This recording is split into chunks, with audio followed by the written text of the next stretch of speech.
Bună ziua! O să vă spun foarte sincer, bine ați venit acasă.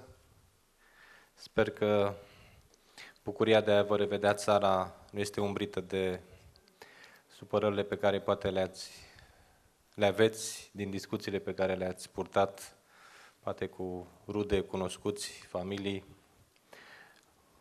supărări poate generate de informațiile pe care le primiți prin media, prin internet. Mă gândeam acum, înainte să vorbesc, că dacă, cum au reușit să numere voturile Băsescu în decembrie pentru alegeri, ori după metoda Anastase, că Robert Anastase numără din 2 în 2 sau din 3 în 3, sau dacă le-au numărat bine, să ne învețe și pe noi, ca să reușim aici în România să votăm în 7, 8, 10 secunde, să nu mai fie coz la secțiile de votare. Ca și PSD Diaspora, Cristi Rizea este colegul meu, lucrează în secretariatul executiv. Împreună o să încercăm să facem pentru organizația PSD Diaspora ceea ce nu s-a reușit până acum. Unul din obiectivele mele principale, care îl propun organizației PSD Diaspora, este ca această structură să fie o organizație prezentă, activă și apropiată în comunitățile românești, care trăiesc în afara granițelor, și cred că peste toate, interesul nostru este să fim utili comunităților românești. Rugămintea mea la dumneavoastră este să muncim după această conferință județeană, când e bine că se organizează structura, când se asumă niște responsabilități, se ocupă niște funcții.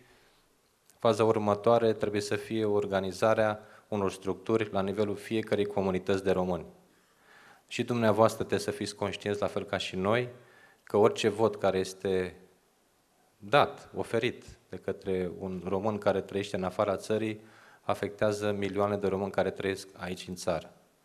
Trebuie să conștientizați și dumneavoastră, pe toți românii de acolo, că o ștampilă pusă pe un buletin de vot nu și încheie efectul atunci când a ieșit din cabina de vot.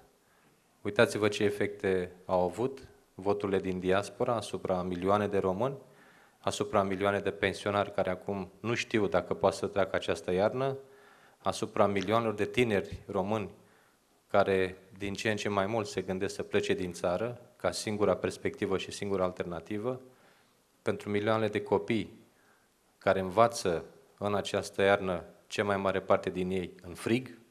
Vă spun lucrurile astea pentru că poate credeți că aici nu se mai întâmplă așa ceva.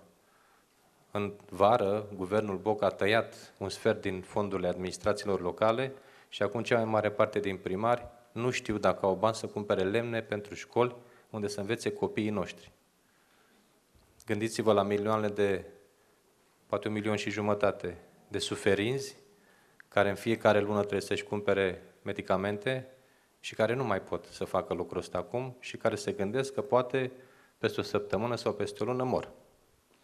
Gândiți-vă că votul din decembrie a perpetuat un guvern corupt, un guvern incompetent, care nu e în stare să asigure primul drept fundamental al unui om, dreptul la viață.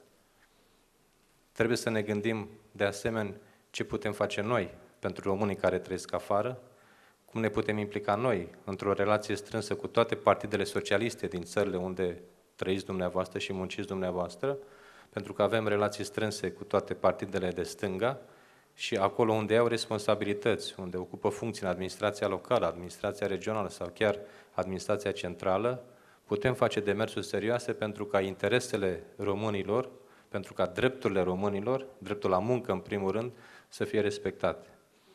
Vă asigur că din partea Partidului Social Democrat, organizația centrală, veți avea tot sprijinul care este necesar pentru ca obiectivele noastre și sper că și ale dumneavoastră să fie atinse. Vă mulțumesc mult!